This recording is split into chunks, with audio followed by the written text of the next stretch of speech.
You're listening to Touch the Line Podcast. All right, welcome to Touch the Line. Today we have the Jordan Foxx on the podcast. Jordan, thanks for being on Touch the Line today. Thanks for having me. So I know who you are. We've been hanging around for many years, but tell our listeners who you are and how you got to this podcast today. Well, I'm Jordan. I've been with Silver Salon like almost 9 years, which is really crazy. It'll be 9 years in April. I started in the hair industry in 2007 working at a salon, and I graduated from hair school and was behind the chair in 2008. So I worked at a different salon in the area for about 4 years, and then I knew Erin growing up at church, and I saw that she opened up a salon. And it's a really funny story how I ended up getting an interview there, because I didn't want anybody at my old salon to know that I was about to leave or thinking about leaving. So I got my mom on Facebook to send Erin a message. I remember that we could be in incognito a little bit. And my mom was like, "Hey, I have this friend who does hair who's interested." And Erin was like, "Yeah, your daughter." And that's how that happened. So went through an interview, did our old interview process, which was basically come in, talk to Erin, do a model, leave. She'll call you back in a few days. So yeah, that's how I ended up at Silver Salon. And so hang on, you had to do you had to work on a model before? Okay. Yeah. Because we don't do that now. I don't even know if we don't even talk about hair or anything. We're just like, are you licensed? And then we go from there. Are you licensed? Yeah. Yeah, we used to do a model. So I had to do, what was it? It was like a bob or something. And then Erin told me what to do. It was like highlights and a bob and like a blowout or something like that. And it was one of my good friends. I did it on her, and I just remember I was nervous, but I had never used shampoo bowls like what we had. And I soaked my friend. I mean, drowned her to the point where I was like, "Just hold your breath so I can rinse your hair out," because I could. And I'm like, I'm not even gonna get this job. I give up. It was awful. And look at you! You made it. You've been the longest, the OG of the salon. All right, Jordan. So you are head educator over the associate program. You are the dean, the principal, whatever way you want to look at it, at Silver Salon. Tell us about how you got pushed into that role that you do so well. Give our listeners a little backstory on that. Okay. So I've always been really passionate about education in general. I'm such a nerd. I like to read. I like to research. I'm one of those people that if I see like a name of something, I'm going to go Google that and read everything I can about it. So, because for one, it helps me behind the chair because I'm able to have conversations with just about anybody about something. I know a little about a lot of things. So I was kind of having like some health issues at the time. I have some back issues, which is a whole nother thing. And I guess it was more out of fear of not being able to continue behind the chair. Yeah. Was kind of setting in, because in my mind in 2013, I had some pretty major surgery, and my doctors were like, hey, like, you can go as far as you can, but like, you've got to listen to your body. And, some people go 10 years, some people go 20 years and whatever. And I was kind of getting into that almost 10-year mark, and I was getting kind of scared. And I had found this thing that I was like, well, if I cut back behind the chair, I can like supplement my income with this a little bit and be able to do that and all that kind of stuff. And I just remember, I think it was on like a Friday afternoon. I waited till everybody left because in my heart, I respect you and Aaron to the point where I didn't want to like throw it on y'all and be like, hey, I'm doing this, by the way. Like I wanted to not necessarily ask permission, but like ask for guidance with it. Right. To make sure I was doing the right thing. So I waited till everyone left and I was like, hey, can I ask you guys a question? Which is always like I feel like that's like the loaded question of, can I ask you guys a question? Right. So I kind of like presented my argument of why I wanted to do this. And they were like, well, or you guys were like, well, what are you passionate about? And I was like, well, I love like education and teaching.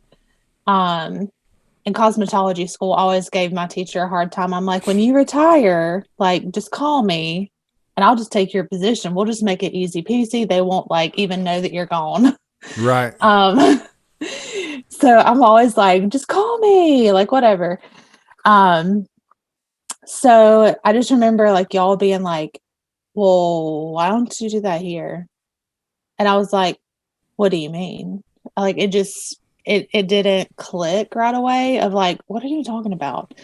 And because at the time I did have an associate and we were working together and I was like, well, yeah, like, in my head, I was like, well, yeah, I'm teaching them, but like, it just took a minute to like set in. And I know like you're like the 50,000 foot, like, let's dream for a minute. And you were like, let's dream for a minute. What if you did this and you had this? And there was like, you were over the, like, you had like 5 or 6 people that you were leading and all this kind of stuff. And I was like, oh my God, you're right. So that was like kind of when it like set in that I could do something like that and still work behind the chair some, but that was kind of where it all began. Yeah. And a lot of the stuff we dreamed came true. At the time, it was kind of like, okay, how's all this going to work? And Aaron, you and Aaron are the ones that were like, okay, we need a plan. What are we going to put? And I'm like, hey, let's just do it. Yeah. So we have 5 associates. We have 5 educators, and you lead all the associates. Yep. And you do once a month, you do a class where they're in person. And then you also we use a website that has online training that you release stuff. And like, as I was helping you put all that together, it was mind blowing how much stuff there's in there. Like, it's such great stuff. Like, you have podcasts, and it's not only getting their technical skill, it's also getting their mindset right as well. So I felt like you just found your lane with the passion, and you just like went for it, because we've seen that in your work where it comes to the classes and it comes to the training and the communication, and, you know, you're doing a lot of stuff, quote unquote, behind the scenes when you're not behind the chair, like you're doing at home, you know, presentations, and it's just amazing to see someone step into their passion and be like, oh my gosh. And, you know, I talk about this a lot on the podcast, is that leaders, we feel like, well, we can do it right, and we could do it better. And, you know, we're all, you know, we beat the drum of like empower people. And you took it where Erin was doing the associate program, but she didn't have a lot of margin for it. I mean, she's got so many other things, and you were like, hey, I would love to take that. And you made it win. So I would love to talk about this generation called the Gen Zs. So you have millennials, which I think everybody knows about millennials. You know, there's things to love about them. There's things to frustrate. I don't know if I'm a millennial or not. I was born in 1983. So some say I'm Gen X, some say I'm Gen X, some say I'm millennial. And I think there's an XY generation that's like that I'm a part of. So I might I might have 3. I don't know. But we have pretty much all Gen Z. So everyone we're looking for in our company is fresh out of school. I'm trying to think, like, we haven't put an ad out that we're looking for an experienced stylist in years. So we're at this. Probably when I applied was probably one of the last times, because after that, 2012 was when Erin got her first associate, and that was how we were already kind of building that way anyways. Right. You get them in, like, get to know the culture. This is how we do things. This is how we blow dry. Not this the right way, but this is just how we do it in our culture and our branding. Yeah. So Gen Zs, it was very interesting because I have a computer over here that I was actually reading up on Gen Zs. I've been listening to a podcast just to kind of see, and I would love to get your take on this, just kind of a conversation about it. And the millennials were born during an economic boom, and Gen Zs were born during or raised during a recession. So the Gen Zs they're less likely to trust companies. And I started digging into it. And during the recession, all these large companies started laying off mass employees, which lost a lot of trust. So they're like, oh, well, my dad worked for this company for 35, 40 years and then got laid off. They're less likely to trust companies. But the great thing is in our company, and the companies are thinking ahead, is they want more structure. The Gen Zs do. They want more structure because they saw that happen to their parents. And they're like, where am I going to be in 5 years? And what's going to happen in 10 years? And so having a plan is going to help get Gen Zs. Now, millennials, they're a lot more free spirited. They're, like, well, let's fill it out. And that's not a knock on millennials at all. I think millennials have done a phenomenal job on creating a lot of content in the past, 10, 15 years. What are some things that you've seen from Gen Zs? Because you're a millennial, right? Yep. I'm not going to ask when you were born. Not going to do that. You don't do that to women.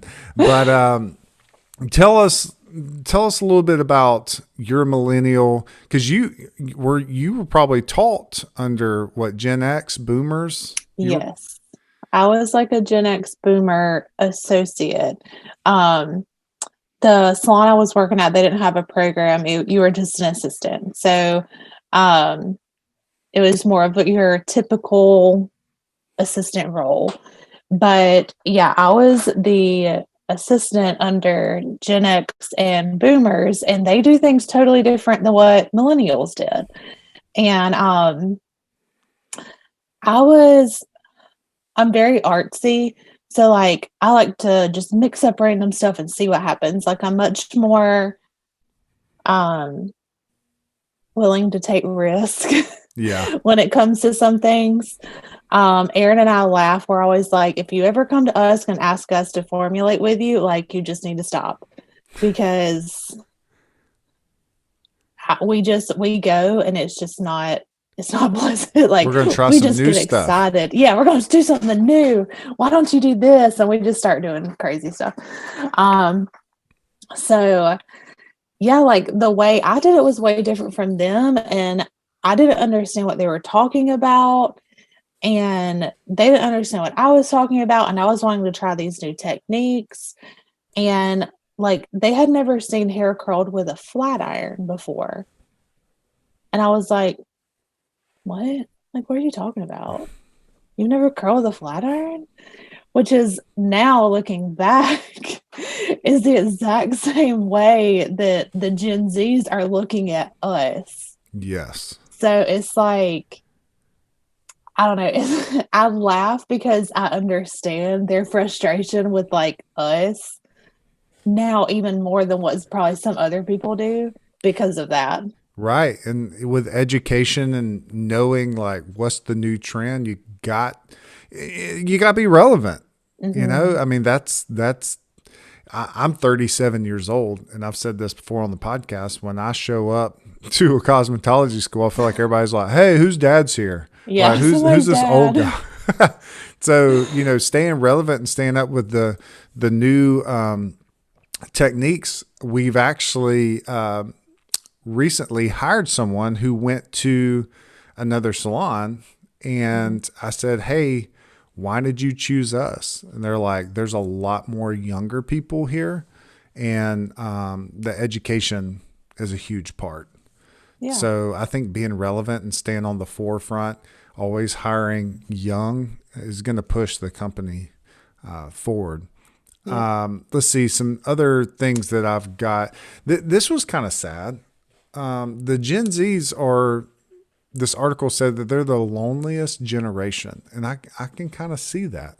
Yeah. They're so connected, but they're the loneliest generation. And that just kind of breaks my heart. Yeah, I definitely see that, just because, like, I can't remember what podcast I was listening to, but it was talking about like millennials versus Gen Z. I think it was like maybe Craig Groeschel or something. I'd have to look back and see. But they were saying like millennials are tech, like they need tech, but like Gen Z's no tech.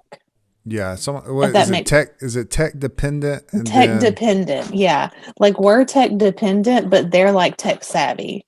Yeah. To where everybody always thinks millennials, oh, they're tech savvy. Like they can do anything. Just hand them a phone. But they've grown up behind a screen, and right. They've always, it's like a digital wall between them and the rest of the world. And there's all these like pictures, and I don't know if you would call them memes or what you would call them, but they're like descriptive pictures of like, oh, look at how like perfect my life is. But then on the back side of the camera, the whole like place is burning down. Yeah. Yeah. I've seen that. Yeah. It's really sad because, I mean, and I think it really affects how they know how to communicate with people too, because they're not used to communicating face to face. Right. Another thing, Gen Zs are more independent. I think that has to do with growing up during a recession. They're less likely to trust companies, but they're more independent and they're more likely to aspire to be entrepreneurs. I think a lot of that has to do with social media, because we see people who are influencers, I'm doing air quotes, or people that are famous just because of social media, which I don't really understand, because I'm like, I'm not going to follow Mark in Ohio, but just because he like you got to show me like you're an expert at something, not just posting about walking in the woods. That is completely made up. If Mark's in Ohio and he walks in the woods and he has a lot of followers, I'm sorry. They want, like, Gen Z wants to be known. Like they want them to know who Sally Sue at Soap and Suds is. Like they want to know who that person is. Like they want people to know them. Yeah, and when you're like we do when we hire, when we go through the interview process, we make it well known, like, hey, we're a team. You can still build your brand and be known, but I mean, I don't know. I'm a huge fan of working with a team, and a team that has, I would say, I'm not patting myself on the back by no means, but with great leadership. Because I've been on teams with bad leadership, and I'm like, I'd rather just go do this myself. I've been on teams with great leadership, and I'm like, yes, let's move forward. And that, I mean, I just thought about this. Like, if you were to sit down with a Gen Z and you say, what kind of teams have you been on? They're probably going to be like, none. I didn't play sports, or I didn't dance, or I didn't cheer, or whatever. So, like, they don't have that team mentality driven into them, to where, like, millennials, it was like, you're going to start out playing t-ball, and then you're going to do baseball, and then you're going to do travel ball, and then you're going to do high school, and, you know, whatever. And then, you know, with girls, it's like, you're going to dance and cheer, and you always have that team that's how I was raised. I danced from the time I was 3 until I was 18. And I was always on a team with a coach that was very tough, that would get like, I mean, she loved us with everything she had, but she would literally get within an inch and be like, you're the reason why. You've got to take like the initiative to get better. The team is not going to make you better. You have to make yourself better.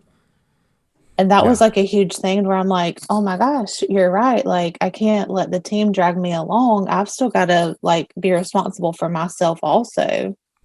And I think that's a huge thing and that's why I think team sports are so important. Like with my son, he's on a t-ball team, and I want him to know how to work with other people, because it's going to help him in the long run. Absolutely. It's going to be so much beneficial in life. And I know what you're getting at. I saw like the underlining. You want to tell everyone, wasn't you like a clogging champion? Yes, I was a clogging champion. What year? I think it was 2002, 2003. Well, I don't believe that because I've never seen you clog. So, I'll have to bust out some old videos. No, you can just start clogging in the salon. Like, oh gosh, after you hit your I wouldn't be goals able to walk. I wouldn't be able to walk for a week. But I probably wouldn't be able to walk after watching. We do have guests in there that I danced with them growing up that they can verify all of this. Okay, I'm gonna need that verification. Okay. What are you looking for in an associate? I would just say somebody who is willing to learn, someone who wants to work hard and wants to like always better themselves and are like really willing to put in the effort. That's really good. How do you know that before you hire them?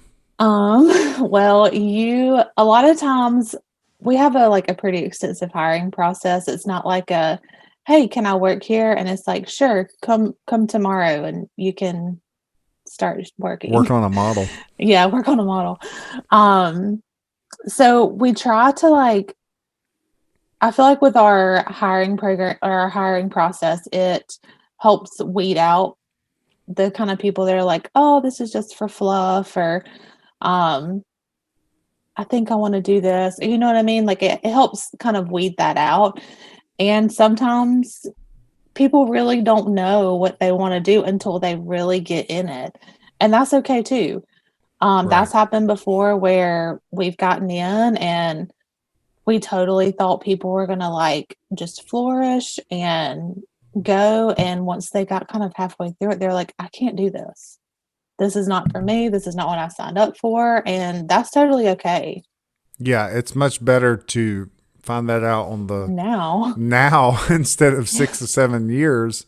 We've had plenty of people, we've sat down, we're like, hey, how's everything going? Like your passion seems to be going out. And they're like, I don't know if I want to do hair anymore. I'm like, oh, okay. Well, you're in the wrong place. Yeah. Because if you're not passionate about doing hair, it's very I think everybody sees our industry as the party girls and, they go out for drinks afterwards and they just sling hair and color all day. It's hard work. And so we hopefully bring a professional aspect to that, when you throw a mask on, you throw all these protocols on, it's hard work what you guys do. So you said interview process. We've talked about the interview process on our podcast, but tell me what it's like on your end. So go ahead. So after they kind of do their first initial interview, that's whenever we do the team interviews or the I don't know if you call it team interview, group interviews. Is that what you call it? The second one's the lead team interview. The lead team interview. Okay. And that is where we get to know the person that's applying.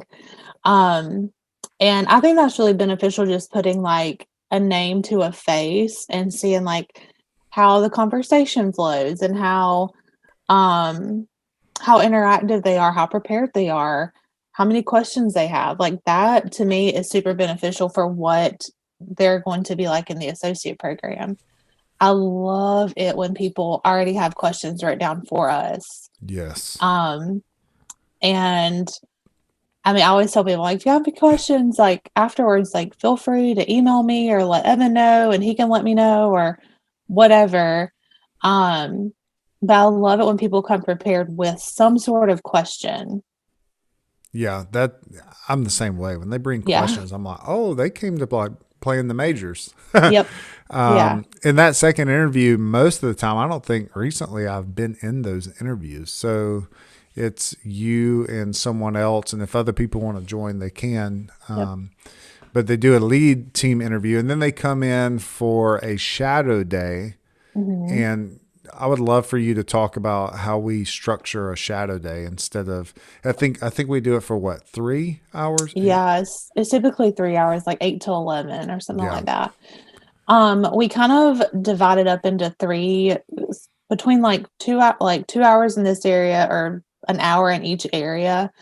So we always start out with, they come in for the team meeting. We have a daily, I don't know if it'd be a meeting. I guess it'd be like a rally in the morning just to see what our goals are for the day, get everybody hyped and ready for the work day. We go around the room and they even say one of their goals because we want them to, while they're there, to feel as much a part of the team as possible. So it would be kind of rude if we just skipped over and be like, no, you're not a part of this. You're just looking at this. Yeah. So typically they start off with an educator and an associate for about an hour, hour and a half, and they will follow around the associate. I know Kat, the last girl that we had shadow, she was like, okay, so this is our book and this is how we get our goals. And we go ahead and get the cape and the neck strip ready. We're going to go ahead and pull products, and this is why we pull products. Like she was just explaining, like kind of narrating what we do every day. And she just kind of followed her around. And then a couple of times I would notice both of them were kind of in the back. And that was when they were asking questions and talking and just kind of showing the ropes, basically. And then kind of after that part, they flip over to the front desk and they get to see the computer, how that works, checking in, all of that kind of stuff. I don't know a lot about front desk. I do well enough to check people out.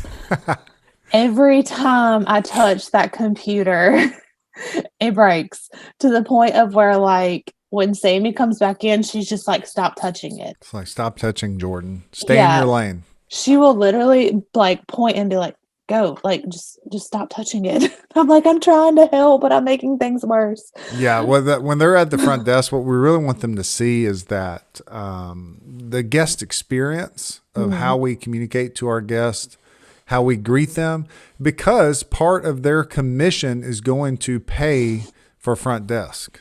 Yep. So, we say that a lot in our company of like, hey, utilize the front desk because you're paying for it out of the commission. Yep.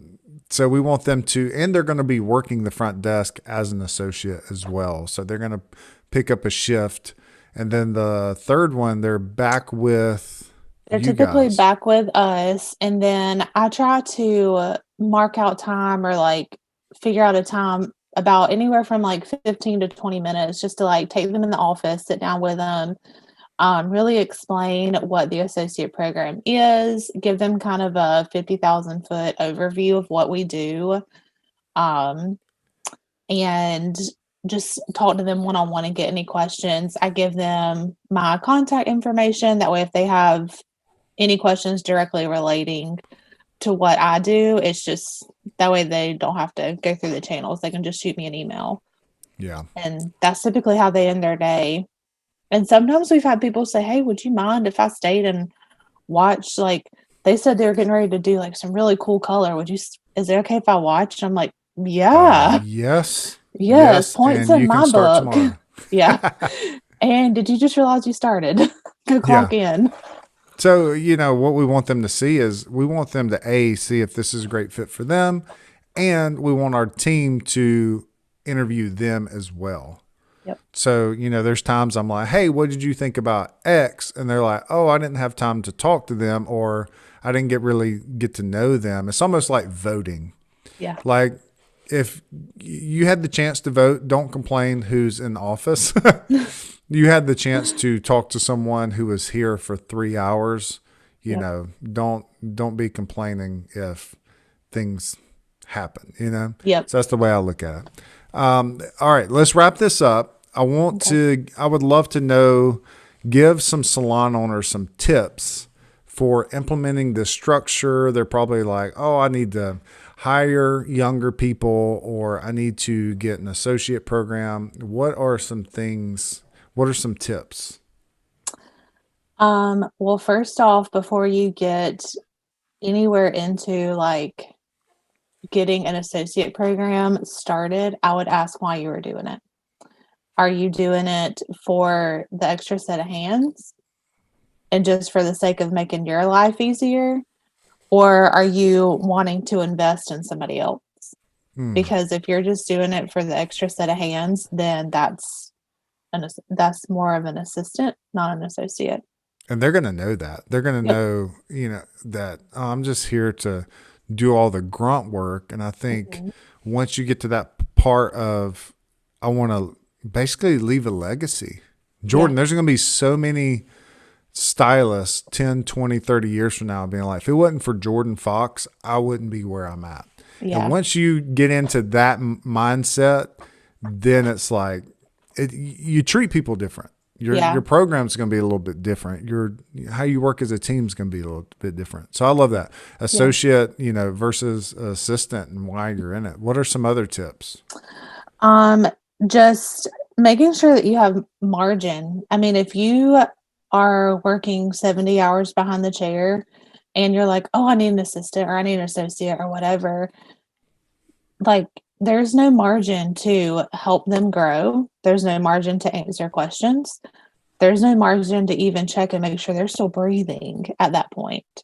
So just making sure that you're okay with that, because the reward's going to come on the end. Like you're going to make more money. You're going to not melt into your seat at the end of the day. You're going to have that help, but you have to be willing to give something wholeheartedly, without any, what am I trying to say? Without like any want of return. Like you have to just give it away, and like your reward will be there. And that's going to be like being able to make more money by working probably less hours. Hopefully. And working smarter, not harder. And also like, they're going to learn so much. They're going to learn like if you've been behind the chair more than, I don't know, 3 months, like you have something to give. Yeah. What's more of a priority when you have an associate? Is it the associate or your guest? I would definitely say the priority for me is my associate. Like I want to make sure that they are set up for success. Because if they know that I care about them, they'll care for the guest. To where which I think you guys have said that before, like if you care about your team, the team will take care of you. Yeah. It's the same thing. Like I know that my associate knows that I care deeply about her and her well-being at home, her ability to do things behind the chair. Like I genuinely care. So I don't have to worry about how she's going to treat somebody in my chair. I don't have to worry about that at all. Yeah, I knew the answer to that question. That's why I asked, because I think people think, oh, I'm working 70 hours. I can't cut back. I can't do that to my guest to take time to take care of my associate, which I don't think they would say it that way, but you got to think what's more of a priority. And honestly, they will like your associate more than you. Yes. I have had so many people say, Jordan, I love you, but you suck at shampoos. Yeah. All our associates. I don't want you to shampoo my hair anymore. I'm like, good, I don't want to. Everyone that came through our company from Jenna on gives the best shampoos. Anybody, has been there for longer than that, I'm like, ugh. Just slap it around and get out. I love the shampoo experience. All right, one more tip. Give us one more tip for salon owners. Ooh, let's see. I would definitely, like, whenever you have somebody that you've hired and you're getting ready to start working with them, ask them how they want to be coached. Ask the associate how they like to be coached.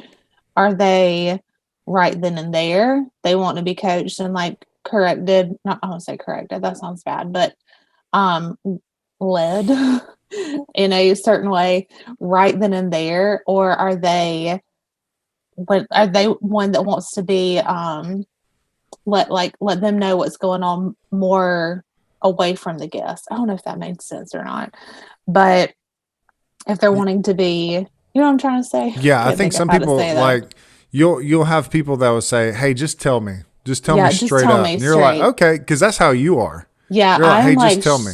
Yeah, and then you have some people. It's like, "Hey, kind of." They won't say this, but hey, kind of see how I'm doing first. Yeah, I mean, we had someone in our company that that told their educator, "Hey, will you tell me when I'm doing something right?" Mm-hmm. Because they were telling them, "Hey, let's work on this. Let's do this. Hey, you didn't get the glaze all the way out, or you didn't blah, blah, blah, blah." And she was just like, "Hey, I'm taking that in, but tell me when I do something right." So I think as leaders, we do need to tell people in our care, like, "Hey, you're freaking killing it at this," because we all need encouragement. But go ahead. Yeah, because a lot of times, like, I know, like me, like I'm one of the people to where, like, if nobody's coming to tell me that I'm doing something wrong, I'm doing it right.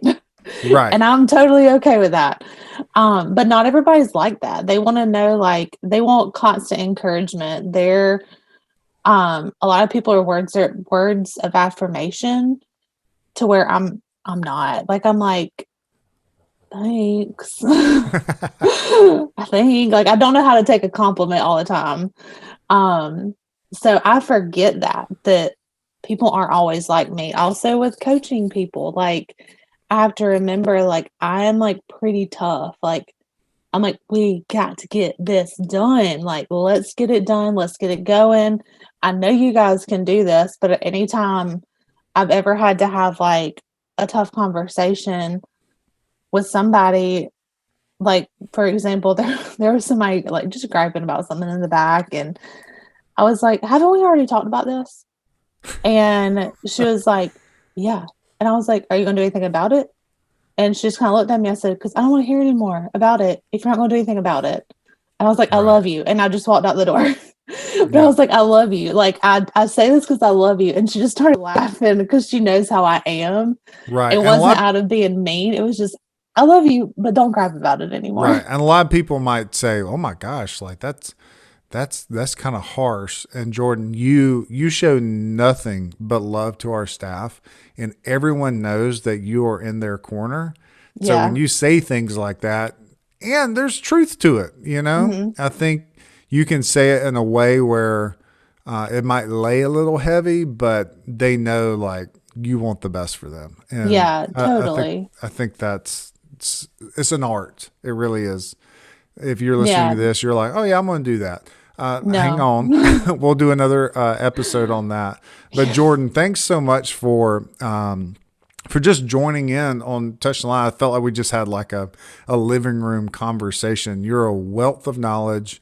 You're an incredible leader. You're incredible behind the chair and at the associates and everything. And we are super, super thankful for you. So thanks for taking time on your day, air quotes, off, because I know you're always working. Yeah. But thanks so much for being on Touch the Line. Yeah, thanks for having me. I couldn't do it without you guys. Ditto. All right. We'll see you on the next episode. All righty. Thanks for listening to Touch the Line podcast. Don't forget to subscribe to this channel wherever you're listening.